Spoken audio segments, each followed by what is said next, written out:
We are in 1 Samuel chapter 22. We left off there from last time. And if you would open your Bibles to 1 Samuel 22, that's where we're going to be picking up. Of course, in the context of all of this, we want to continue to remember that David has just made a visit to the priests of Nob, and the priests have given him provisions for his journey and a weapon. And to be fair, David didn't exactly come there over the most honest of pretenses because, well, he claimed to be on a secret mission from Saul. He just forgot to mention the fact that the mission itself was kept so secret that not even Saul knew about it. And so in the process of doing, though, in chapter 22, we're going to see how this comes back to haunt the priests of Nob. Can I get a volunteer to read verses, we'll go ahead and say verse 6 to the end of the chapter. Chapter 22, verses 6 through 23.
All right, so here, first of all, Saul gathers all of his men together, and he has one very simple question for them. Why are you all conspiring against me? What do we think of Saul's reasoning here? Especially in verse 7. What kind of stuff does he say to his men in verse 7? I'm sorry? They're not going to. Well, yeah, will the son of Jesse give you fields and vineyards? Are you going to be rich? Are you going to be captains? Does this sound, I know this is reaching back a little bit, but does this sound like the tactic of anybody else that was trying to hold on to power in Israel?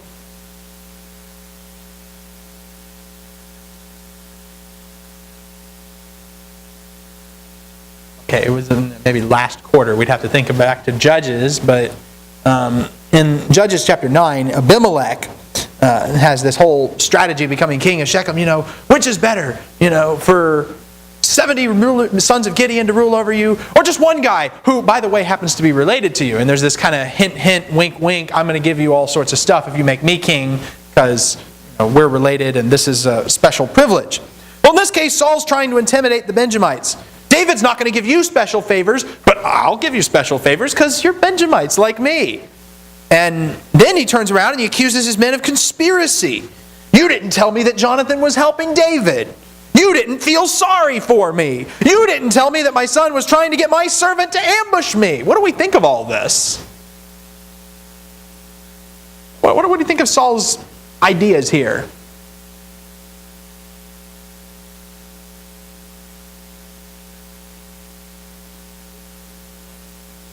Jealous? Paranoid? Yeah. Vindictive? Yeah, it's kind of funny. What was, Jonathan made a covenant with David. Was that a covenant with David against Saul? No. But Saul seems to interpret that as precisely what it is. You've all made a covenant and a conspiracy against me. And, you all my servants are conspiring against me. And none of them actually will tell Saul what David is, but one man does. And who is that man?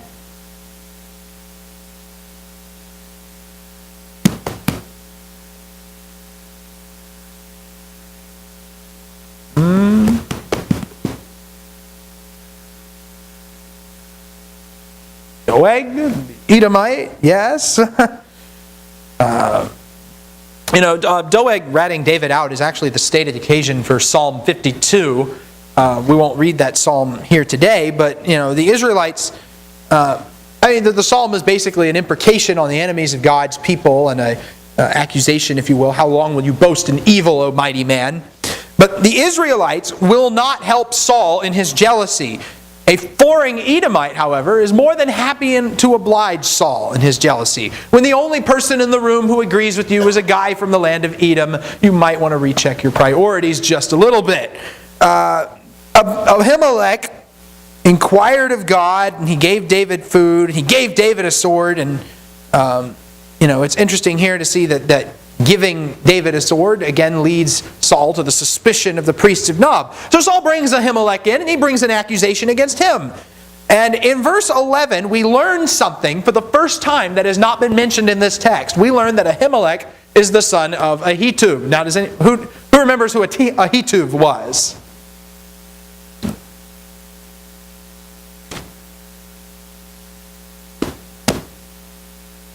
Back up a little bit.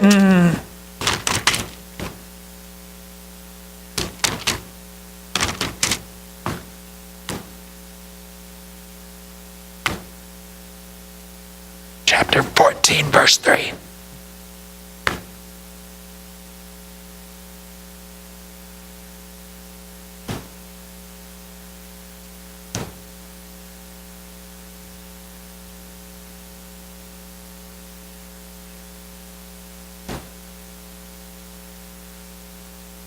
We have to do a little dot connecting here to make the point that this text is making. Who was Ahitub? Call it diagram.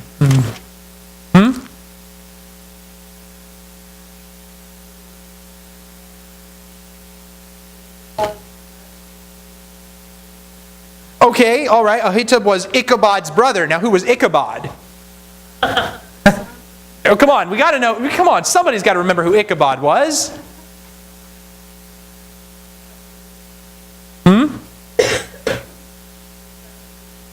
The son of, well, he's actually the grandson of Eli. But yes, Ichabod was the son of Phinehas, who was the son of Eli. Now you remember, at the very beginning of Samuel, there was a prophecy made to Eli that the Lord was going to judge the house of Eli, and that he was going to break the strength of his house, and he wasn't going to kill everybody in it, but he was going to kill a lot of people in Eli's house. And in one sense, of course, we could say, well, that was fulfilled in 1 Samuel 4, when Hophni and Phinehas were killed on the same day. And in another sense, we might even say it was fulfilled in 1 Kings 2, when Abiathar, the descendant of Eli, was dismissed from the priesthood, leaving Zadok alone to be the high priest. But we can also say that the events of this chapter, in chapter 22 of 1 Samuel, are a fulfillment of that prophecy against the house of Eli. God uses wicked Saul to judge the house of Eli, and then he later turns and judges Saul for his slaughter of the priests. This is an example of the complexity of God's retributive justice. God frequently, it's not uncommon for God to use wicked people to judge other wicked people, and then in turn bring judgment upon them. That is the point of the whole book of Habakkuk, for instance. Now, we get to Saul's accusation of Ahimelech. Saul accuses Ahimelech of the same thing that he accused his own men of. You are colluding with my enemy. You are conspiring against me. And the response is that, first of all, Saul still has David's motives wrong. He says that, so he would, in verse 13, he says, you've given him a sword and inquired of God for him, so that he would rise up against me by lying in ambush against him, as it is to this day. Well, is David planning to ambush Saul? Is that what his great conspiracy is? Is that why he asked for a sword? Oh, no. David's trying to get a sword to protect himself from Saul, who's wrongfully trying to kill him.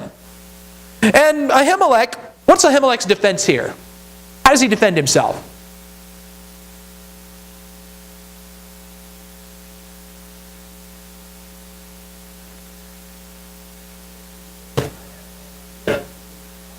Okay, I had no idea there was a problem.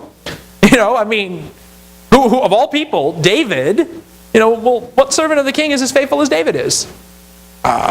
What about the fact that David is the king's son-in-law, which apparently counts for something for everybody except Saul? What about the fact that David is the captain of the guard? What about the fact that David is honored in the king's house? Did you have something?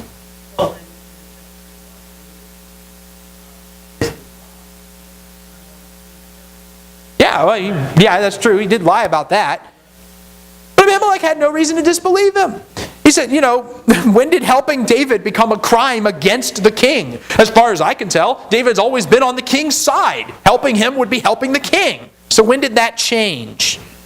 Ahimelech doesn't mention the fact that David was claimed to be on a secret mission here. He does.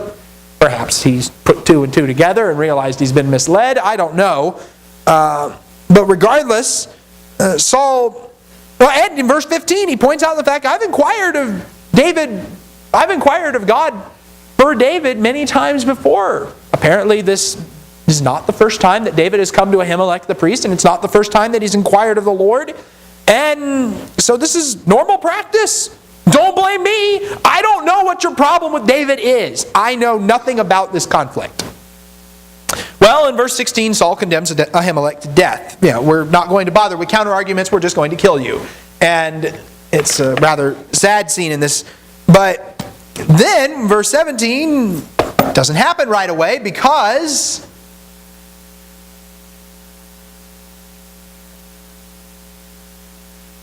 Anybody?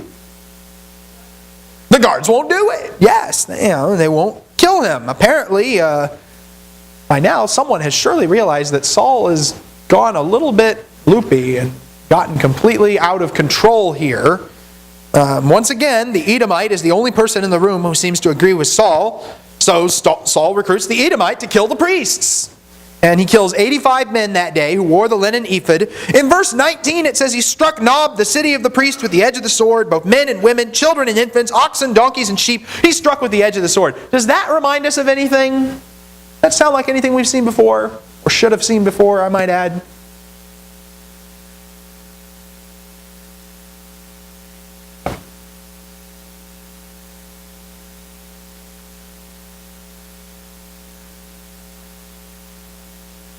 Yes.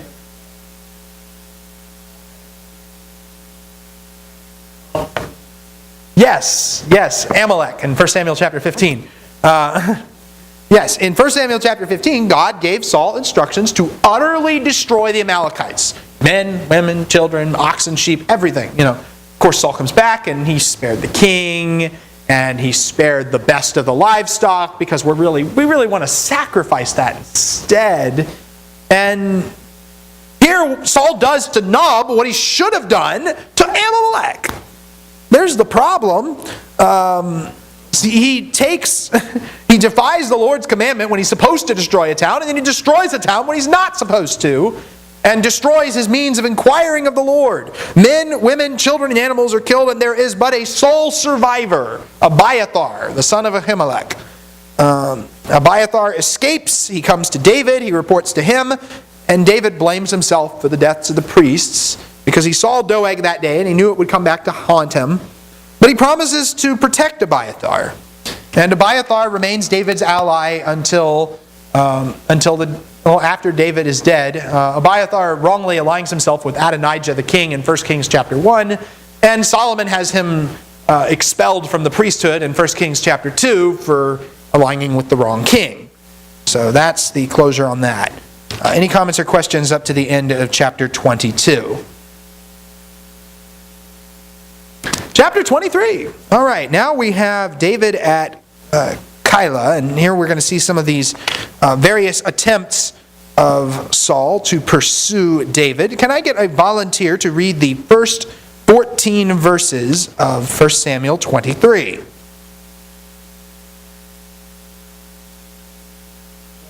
David.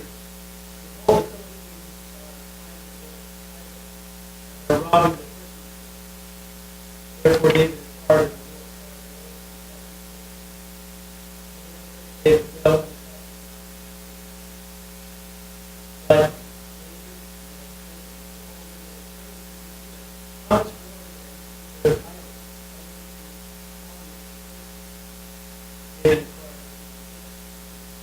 But go down.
All right. Now the first 5 verses of that, David delivers the city of Keilah from the Philistines. The Judean town of Keilah is under Philistine attack. David inquires of God twice. Saul's not very good about inquiring of God, but David inquires of him quite frequently throughout this chapter. Saul has just killed the priests of Nob, so he can't inquire of God now. He just destroyed any means of doing so. In chapter 28, when Saul finally does try to inquire of God, God doesn't answer. Even though David's men are actually afraid of the prospect of going to Keilah in verse 3, but the Lord tells them, no, go, I will give you victory. And they go and they fight the Philistines and they win a great battle. Okay, and that's a pretty standard battle story in the Old Testament. But what is wrong with this picture? What should have happened here?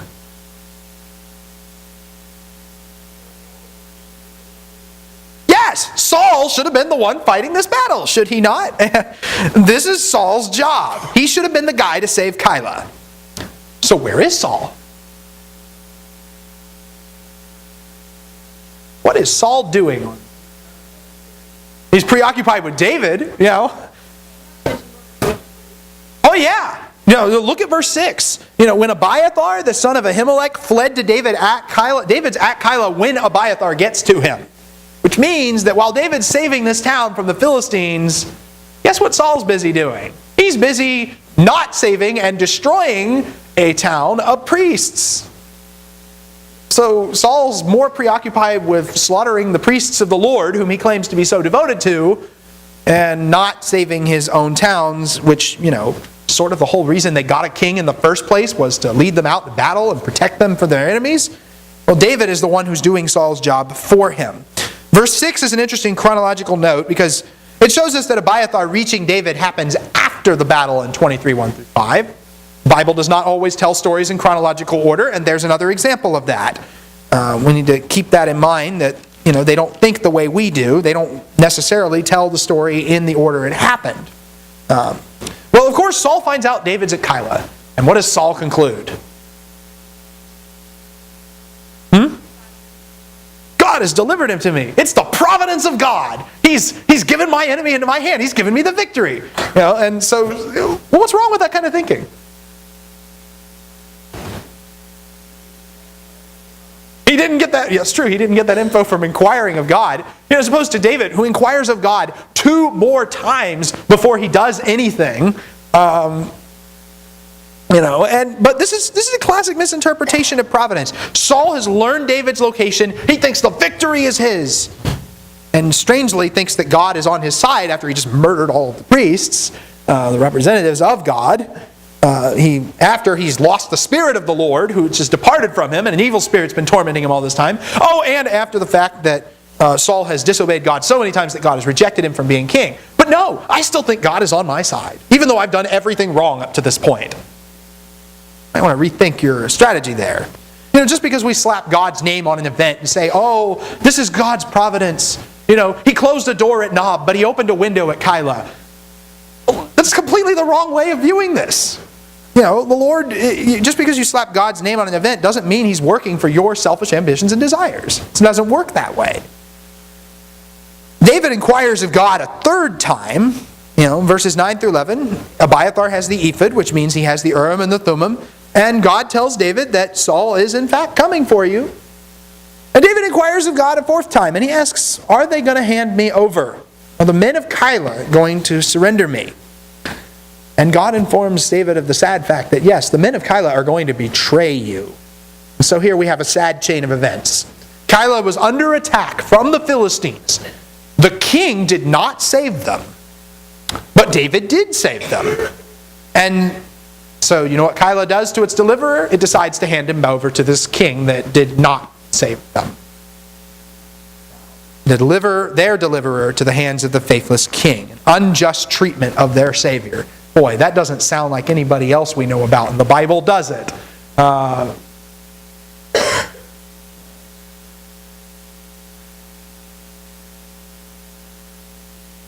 Yes, Jesus!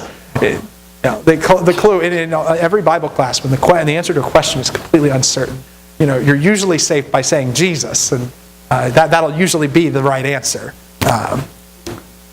Usually, somebody's found exceptions. Mark Morris, my father-in-law, finds exceptions to that. I guess, what we see in all this is that Keilah hands over their deliverer, just like ultimately the people that Jesus came to save handed him over to godless men and had him crucified. But David decides he's going to leave. He takes his 600 men and leaves, which, interestingly, David's army has actually gotten bigger since the last time we got a number in chapter 22 and verse 2. Saul finds out that David has left Keilah and he goes on his pursuit. And David goes and he hides in the wilderness of Ziph. And so in verse 14 we learn that Saul sought him every day, but God did not deliver him into his hand. So much for Saul's view of providence. Another interesting point I think we can make here. Does everything that God says is going to happen actually happen? This is going to happen, David. Saul's going to come to Keilah. Well, Saul didn't come to Keilah. Why not? Because David took action and did something about it. So Saul didn't come to Keilah. And somebody might jump into the picture and say, well, God, you said he was going to come to Keilah. And he didn't. He was wrong. Well, that's not the point. Saul, God does not unchangeably ordain every event. It shows that God's predictions are themselves conditional. When God says He's going to destroy a nation, or when God says He's going to save a nation, that's conditional, of course, on the way that nation behaves. And because David left Keilah, Saul never came. He never had any reason to show up. If David had stayed put and hadn't done anything after inquiring of God, then Saul would have come, like God said. So there's kind of an interesting point to make, that the Lord said something would happen, and there was an unstated condition. He didn't have to say, unless you leave, David, Saul's going to come for you. He just said, Saul's going to come for you. And David was able to leave. It's kind of an important point, I think, we just realize. It's also peripheral to the story, but I bring it up anyways. Any comments or questions down to verse 14? Verse 15. Verses 15 through 18 kind of go by themselves. Somebody read that. That'll be a shorter reading.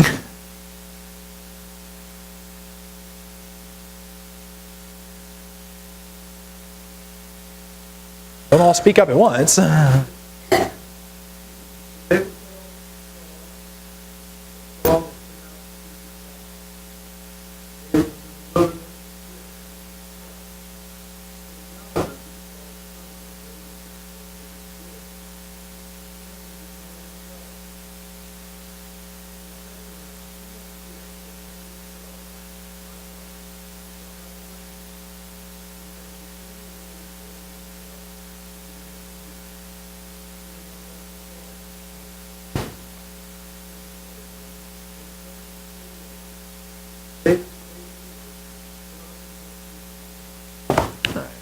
Just to kind of another brief glimpse, and this is, as far as we know, this is the last time that David and Jonathan see each other, at least that's recorded for us.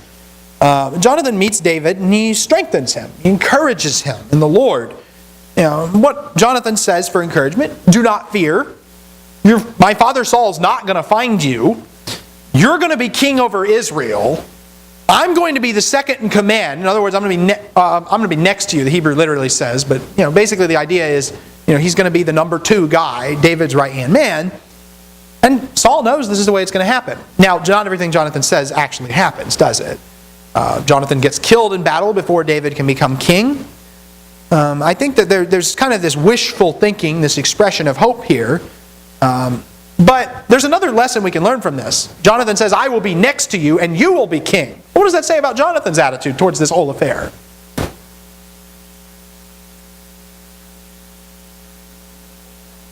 He respects God's choice, yes. And so many ways, on the one hand, it shows us something positive about Jonathan's character. On the other hand, it is tragic and ominous if you know the end of the story, because Jonathan doesn't live to see this happen. We might wish that Jonathan could have been at David's side, but that was not the way it turned out.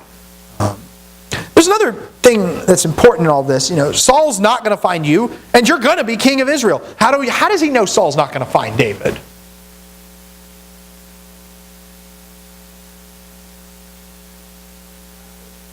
Because God said he'd be king. Yes, it's a reminder of the promises of God. God had determined to make David king, and he would bring that to pass. He'll make that happen somehow. And I think there's just kind of an object lesson here about friendship and about the importance of encouraging one another. As far as encouraging one another, we ought to remind each other, do not fear. God has promises planned for us. How often do we remind each other of God's promises? How often do we encourage each other about the fact that our Lord will return someday to right the wrongs in this world? There's a lot of stuff wrong in this world, but the Lord fixes that upon His return.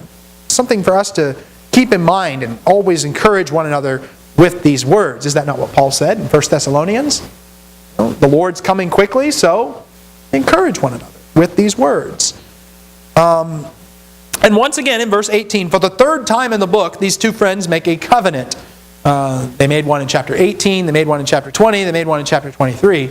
I would assume these are maybe really just a reaffirmation of the same covenant that's taking place. The idea that David will always seek Jonathan's well-being, he will always care for his descendants, he will not cut them off from the earth. In chapter 24, David actually swears a similar oath to Saul not to kill any of his descendants, but we'll see that in a little bit. Any comments or questions down to verse 18? All right. I'm going to go ahead and read the remainder of the chapter, beginning in verse 19. The Ziphites came up to Saul at Gibeah, saying, "Is David not hiding with us in the strongholds at Horesh on the hill of Hachilah, which is on the south of Jeshimon? Now then, O king, come down according to all the desire of your soul to do so, and our part shall be to surrender him into the king's hand." Saul said, "May you be blessed of the Lord, for you have had compassion on me. Go now, make more sure and investigate and see his place where his haunt is, and who has seen him there, for I am told that he is very cunning. So look and learn about all the hiding places where he hides himself, and return to me with certainty, and I will go with you. And if he is in the land, I will search him out among all the thousands of Judah." Then they arose and went to Ziph before Saul. Now David and his men were in the wilderness of Maon, in the Arabah to the south of Jeshimon. When Saul and his men went to seek him, they told David, and he came down to the rock and stayed in the wilderness of Maon. And when Saul heard it, he pursued David in the wilderness of Maon. Saul went on one side of the mountain, and David and his men on the other side of the mountain. And David was hurrying to get away from Saul, for Saul and his men were surrounding David and his men to seize them. But a messenger came to Saul, saying, "Hurry and come, for the Philistines have made a raid on the land." So Saul returned from pursuing David and went to meet the Philistines. Therefore they called that place the Rock of Escape. David went up from there and stayed in the strongholds of En-Gedi. And here we just see that Saul's pursuing David unsuccessfully on the mountains. The Ziphites, just like the inhabitants of Keilah, what they were going to do, the Ziphites actually do. They say, "Oh, David's hiding out here. Come and get him. Come and get him." But just like someone is informing Saul of David's movements, well, someone's informing David of Saul's movements. And David goes to Maon, and Saul begins to chase, and they're on opposite sides of the mountain. And David is trying to get away, and Saul's men are about to surround him. And you're just wondering, the intense part of the story, is there no escape? Well, suddenly there's a message in verse 27. Saul gets word that the Philistines are raiding the land. It's interesting that even though Saul did not choose to intervene at Keilah and save the city of Keilah, Saul chooses to intervene here and save whatever town this was from the Philistines. This is really God's providence here. Because there was a Philistine attack, and they just happened to attack, Saul is forced to abandon the search for David just when he's about to close in on him. This is another narrow escape for David and another triumph for the Lord. And so they call the rock at Maon Selah HaMachlekoth, or the Rock of Escape. And so that brings us to the end of chapter 23. Anybody have anything they want to add before we finish, conclude? All right, next time we will pick up with chapter 24 and hopefully get into 25 as well. Thank you all for your time.